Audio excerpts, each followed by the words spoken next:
Sabah everybody and welcome back to the channel. In today's video, I want to talk to you guys about some of my favorite portable cameras from Sony. Specifically the brand new one, the E10, which I got a chance to spend a couple of weeks with it. But I also want to mention to you guys that up to this point, my favorite was the RX100 Mach 7. It not only features audio input, a great camera sensor shooting 4K, but also a display that flipped all the way to the front so that we can actually see what we're doing, making this one of my most versatile small compact cameras from Sony that can actually go with me and literally cover any event that I want to. Well, now actually I'm starting to shift a little bit more because the E10 is in the studio. This essentially is a successor to the ZV-1 from last year. We now have the ability of replacing lenses. Not only that, they've also done some optimizations in here to enable us to actually have a better user experience. So no longer do I have to flip it to the top, we can actually now flip to the front, see exactly what we're doing, and of course change the lenses to fit the job that we're trying to do. This is TK, and this is a content creator that makes YouTube videos perspective of the E10 and how does it fit my workflow. Let's check it out.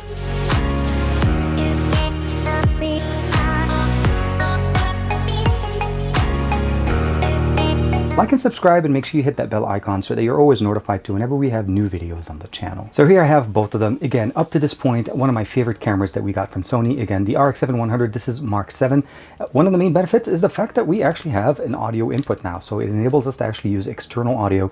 And that was one of the things I've done, even at covering events. I would use, let's say, something like the Rode wireless mic or even a ceramic microphone to be able to bring in audio, augmenting the experience on here, and of course getting a much better input, and of course the ability to actually see what we're doing with the display, as up to a certain generation of the RX7 the display only tilted in this format. So you got a chance to see how the display was and you tilted it this way, but now we can actually go all the way to the front. And one of the things I really appreciate about it is we also have a small flash as well as a viewfinder that we're able to use. So not only do we have versatility, but we have a lot of functional things that we can use. A nice long battery. We can also use SD card support, full size. All of these things made this camera one of my favorite cameras that you could use.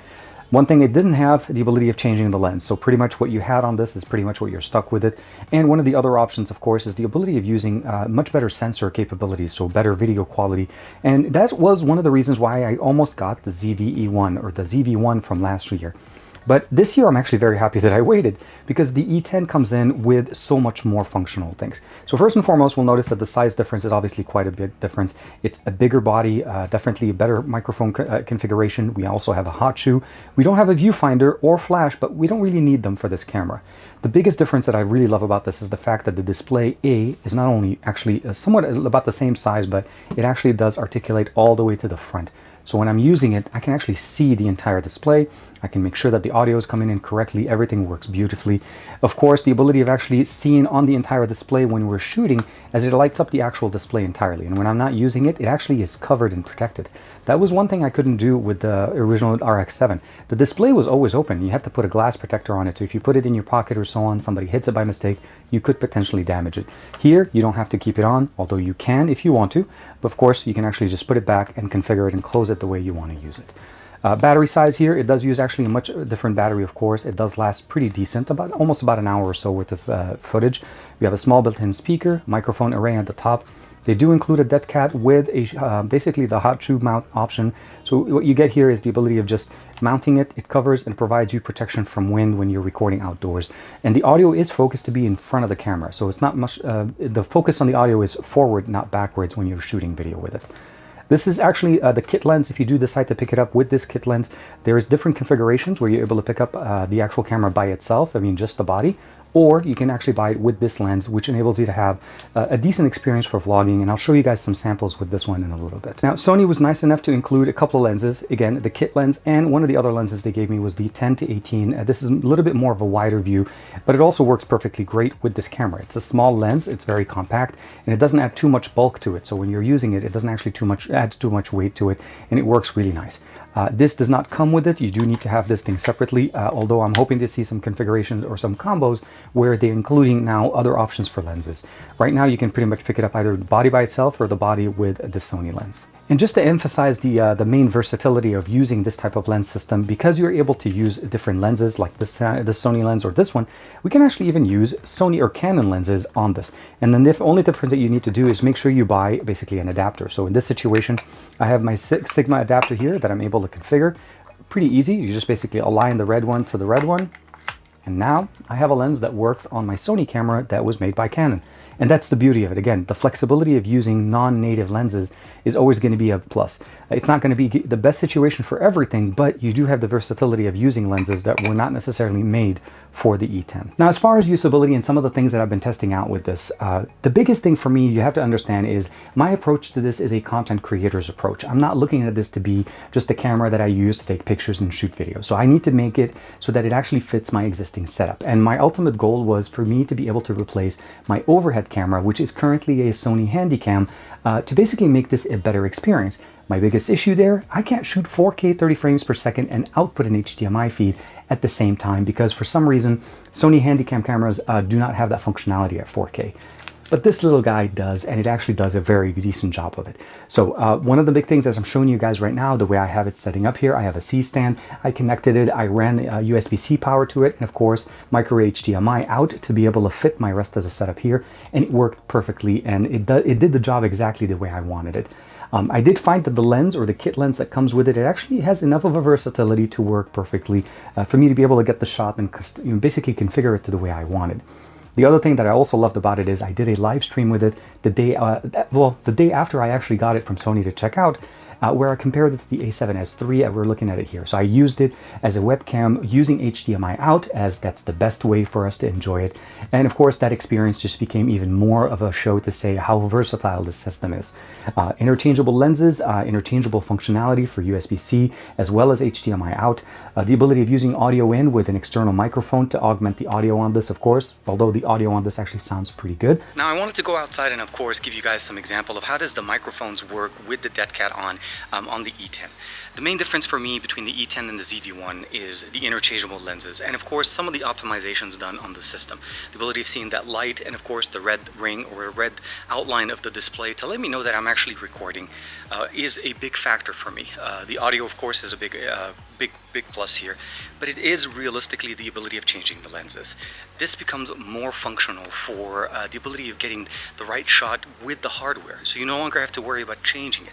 The ZV-1 is, for the most part, just a one lens type of an experience, and you are using it for that. Price point between the two is not a big difference, but you are getting a much better experience here.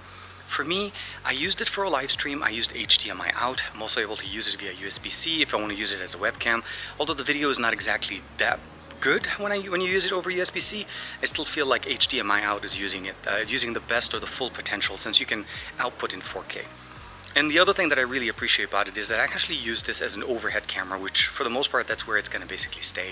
And the fact that I can actually record 4K 30 frames per second and output an HDMI output to a monitor for me is the big win, which actually for the most part is the reason why I ended up going with this camera.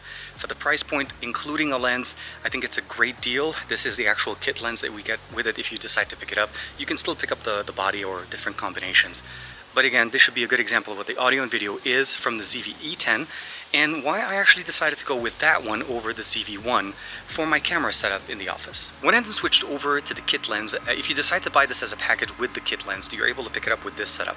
The main difference, of course, is the basically focal length. You definitely have a much better wider angle view with a 10-18, which is what I was using before. And of course, now we're able to switch over to, this is what you would get if you decided to pick it up. But you're not limited to this. You can pick up whatever lens you want to be able to use with this. Again, you can even use Canon lenses with an adapter. There's a lot of possibilities to be done here. We have audio input and output to be able to use obviously external microphones, as well as the ability of using external basically monitoring ability. And then last but not least, shooting in 4K and providing a HDMI output feed is a big win over some of the other options on the market. The one thing I will say though, as far as the ability of zooming in with the little toggle that we have, or right around the actual trigger, for some reason seems to be working only with this lens. The kit lens allows me to basically zoom in and out, but when I try to do it with the other Sony lens here, the 10-18, it keeps telling me that the lens is not compatible or it's not functional. So I'm hoping that that gets fixed with a firmware update. But currently, the kit lens, at least the one that you're able to pick up with it, seems to work perfectly fine. And again, audio and video. This time there's a little bit more audio coming in the background, so I'm hoping this is actually focusing on me much better. And as you can see there, the experience changes a little bit depending on the lens that you're using, and that's the main purpose of this. is that you can actually change the experience to fit what the job needs to be. Now for me, I have a lot more Sony lenses than I had Canon lenses, although I'm able to use them with the Sigma adapter, and that's really where the versatility becomes. I can actually use most of my lenses and just mount them on the E10 and it works perfectly fine. Lastly, I would probably say is, does this actually meet or exceed my expectations? Honestly, it actually surpassed what my expectations were for the E10. I've seen the Z1 and I know that the construction of the body material here is not that super high quality, but this actually should be able to fit my current workflow perfectly. I can use it as an overhead camera, which is essentially what I want to put it in there. But I can also take it off of that stand and take it out with me and go to cover events and shows and know that this is going to work perfectly.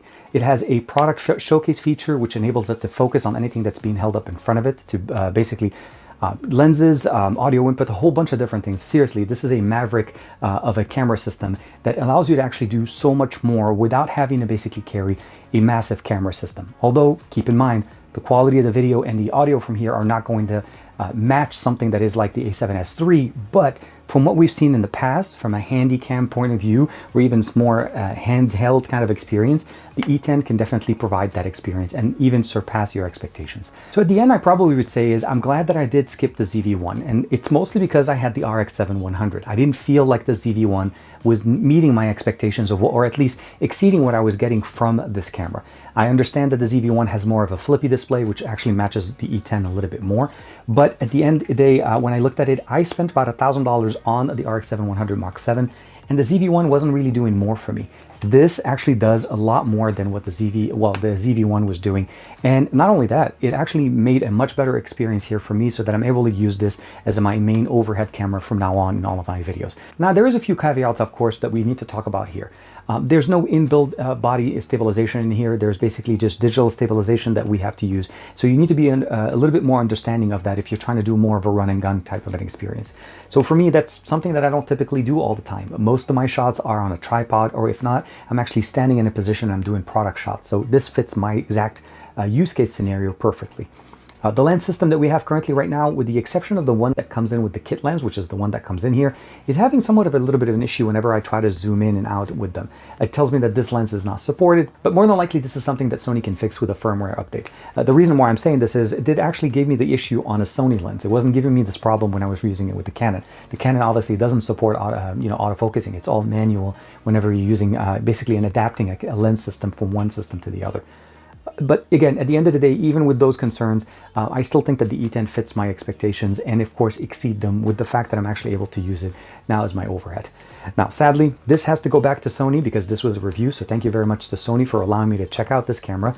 But of course, I'm going to be picking up one of my own, and I hope you guys enjoyed this video. So at the end of the day, I'm very happy that I'm able to actually improve my camera experience using the E10 over the existing Sony Handycam that I've had, and of course, be able to move up my entire production to all 4K 30 frames per second all the time.